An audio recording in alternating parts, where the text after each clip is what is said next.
Pangabekti kula Kanjeng Eyang. Kula ingkang wayah pun Danurwendra. Kowe kuwi anake Antarja biyo ora geseh sarambut kalawan wong atuwamu kang muswarga. Eyang. Apa nggih? Kathah ingkang sami dereng mangertos mumpung Kanjeng Eyang Prabu inggih Kanjeng Eyang Penemban kepareng rawuh ing negari Ngastina inggih Sujarwa larah-larahipun kados pundi dene Kanjeng Rama Antarja Seda menika perang menapa gerah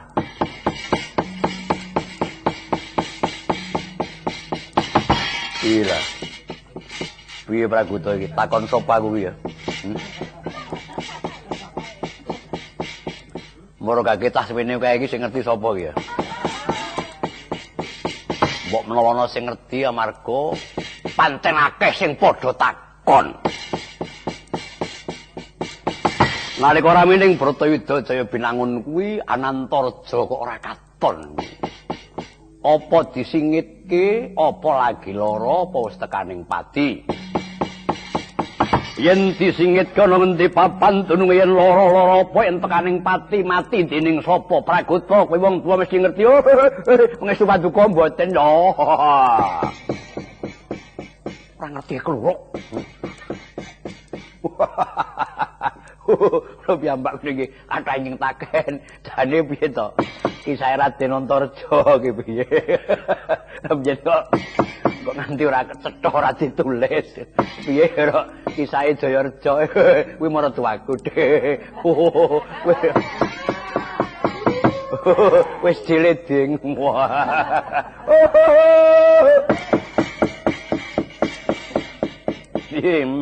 dibawa kula kira kowe ngerti lelakone sawargi Raden Antarja iki jane wis warga apa durung aku gak mbak jeneng akrab iki garwane iki cah ngendi jenenge sapa ki apa ngerti ta kowe ngerti bawa ih mboten ngertos Kiraka mbok menawi Kiraka ing langkung sepuh langkung ngertos katimbang kula Dawa adikku Dawa apa Kakang kowe ngerti garwane Raden Antarja iki biyen putri ngendi aku ora ngerti lah wong semene kae sing ngerti dhewe kok aku kuwi putri saka Kayen Sari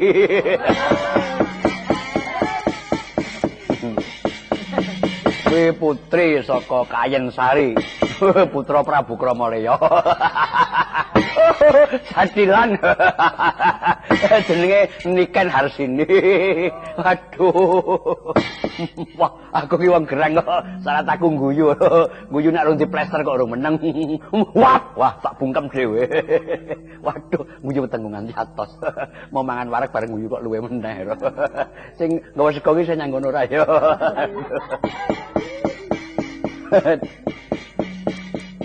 wong kerang kan guyu tanpa gawe nggih lho dandang sumyang Triwanti lewo ki go mati terus pundi tetap aduh apa aku tak tekak dhewe ini nek tekak dhewe opane sing guyu nggon lambe tekak nggon gulu ya ora gelem meneng no iya terus no angslono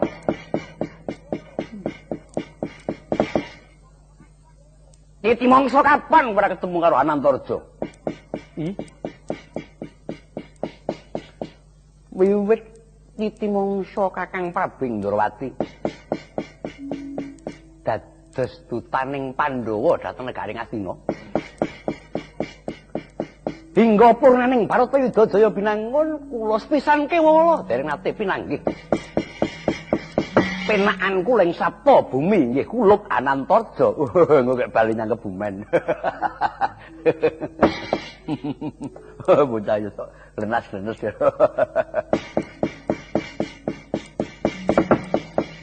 Pancena iki wewadi. Putuku Ngger Danurwendra. Musik yo Ngger. Sasi Kirana. Lareng aku nyumurupi putuku Sasi Kirana. Loh, kurang kena tak bendung kelingan swargi bapakmu kaki Prabu Gatotkaca. Wiwit saka pasemon nganti dedeg piadeg pekulitan solah bawa nganti pangucapmu sarambut ora kaisih kalawan swarga bapakmu Kaki Prabu Gathotkaca. Kuluk. Mapan mung tekan semono garising pepesthen. Bapakmu si Gathotkaca gugur ana madyaning Bratayuda Jaya Binangun dek semana gugur sawijining pengawak Kusumanagara. Nadyan tekaning pati nanging gandane arum sumarbak ngebeking jagat Araya. Duwe gelar Senopati Agung si Gathotkaca kuwi aja cilik ati ya nggih muga-muga ketrumapan dening lekasing ingkang Rama. Ih Kanjeng Hyang mugi-mugi saged nyembatani menapa parang paduka. Lah ngene baleni bab Antareja mau piye Prakuta? Mboten saged. Aku ya dipakem. Ora tau tak apal. Aku bantal. Nanti dikrikiti ben bagus. Ami iki ngomong iki. Ngomong. Ngene ya. Aja nganti ana kang padha kleru tampa. Sing nang Anantarja mau ora kok merga lara, ora kok merga mati, ora kok disingitake. Nanging ana gutek dedungengan sawetara nalika Kadang Werkudara Dauk lan Bathari Naga Gini kuwi dening para dewa pancena ora disarujuki ing atase titah Dauk lan sabangsaning Apsari. Kejaba derajate njumplang kang mangkono rasa mestine. Mula dumadining Anantarja ana ing jagat iki mung winatesan nganti tekan mengko ndungkat tumapaking Bratayuda.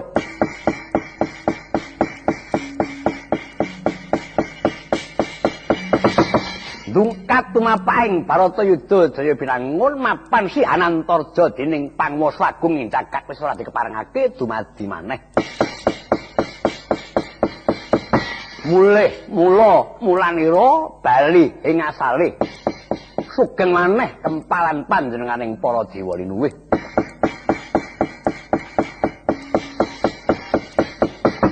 Mula ora bisa dicathet jenenge sawijining senopati apa dudu. Lan kapan Anantarja nggone labuh tumrap para pepundhening Pandhawa. Dene Anantarja mula mung dadi srana. Mbuktekake yen to si Werkudara kuwi nate dimantu dening Sang Hyang Anantaboga.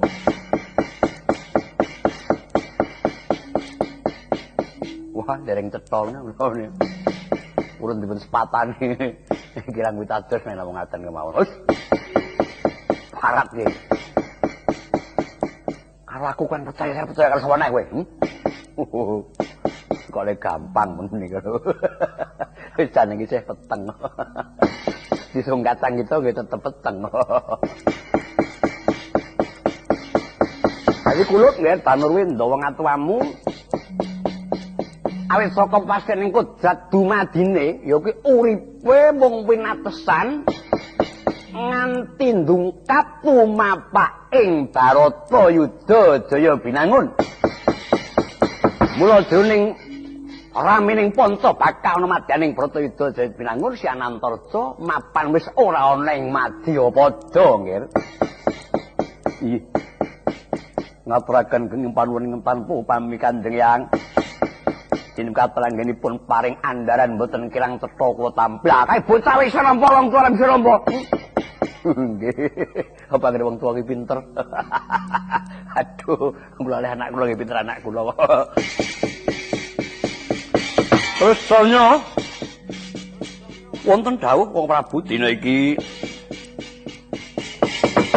randane si Abimanyu yaiku Kanjeng Hyang mantu utawi wis babaran pidil kakung.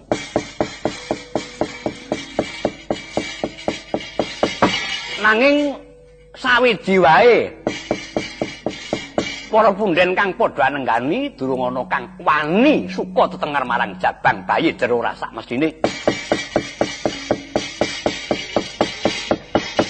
Upamane Abimanyu isih sugeng mesine kudune Abimanyu kang peparing tetenger ning Abimanyu Rana kang wajib dadi sesulihe suka tetenger pisanan ya mung kudu si Arjuna. Monggo nyatane Arjuna wiwit puraning Bratayuda nganti durung kelakon timbul marang negara Ngastina. Untak lan pisah para kadang. Mbuh mengkono ngendi nggonku bakal ngupating dununge si Arjuna kalawan ing neraka kadang kuwi Ndrawati. Wiwit sadurunge perang nganti bubar perang Bratayuda nglakon rambe kok mesti Raden Janaka sing tinggo perkara. Rupane Janaka dadi ratu, Janaka dadi pendhita. Nah, Raden Janaka dadi pendhita, Raden Janaka dadi sendang. Nah, Raden Janaka dadi sendang, Raden Janaka dadi manuk. Nek ra mesti lakon wahyu sing entuk Raden Janaka kabeh. Wahyune wong sak donya dipek kabeh. Nek ora lakon Janaka rabi. Ora dalange sing rabi. Aku ngono dadi tampikan. Wong gelem karo aku ki kepepet. Nek isih waras kanca ndriyane padha gelem, ya gelem ning yen buta. Dirampok kan karo.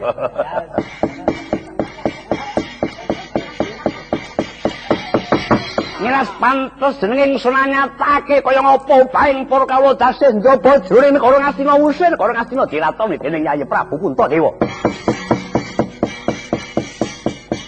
Kabeh ora tak parengake padha keri nanging umiri ngomong tak wastesi prato sak gawene ngrangkah kutha negara Ngastina.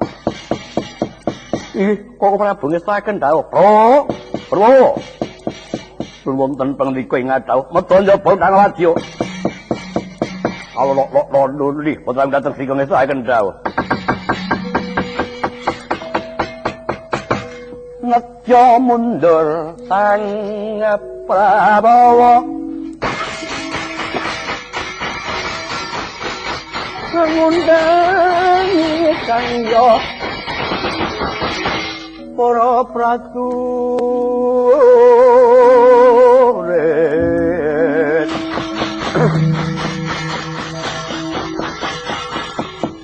pendeperi swara kumyong bakor nang kalawan Sur tambur yang sulenya pandan tubuh